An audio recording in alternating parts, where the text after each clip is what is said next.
السلام علیکم ورحمۃ اللہ وبرکاتہ۔ ایک خوبصورت بات کے ساتھ حاضر ہوا ہوں۔ میں یہ سمجھتا ہوں کہ سب سے زیادہ قیمتی جو ہمارے لیے کوئی دولت ہے، کوئی متاع ہے، کوئی سامان ہے، وہ ہمارے پیارے بچے ہیں۔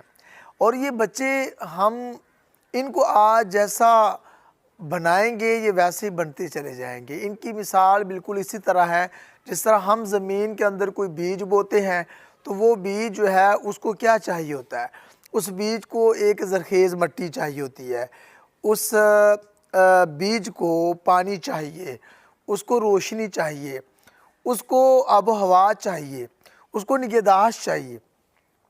بچے جو ہیں وہ بھی اسی طرح ایسے ہی ہوتے ہیں جیسے ہم نے ان کو زمین کے اندر اللہ تعالیٰ نے جب ہمیں یہ نعمت عطا کی تو ان کو بھی ہماری نگہداشت کی ضرورت ہوتی ہے، انہیں علم کی روشنی کی ضرورت ہوتی ہے، انہیں محبت کے پانی کی ضرورت ہوتی ہے، ان بچوں کو ایک اچھے خوبصورت پرامن انوائرمنٹ کی ضرورت ہوتی ہے۔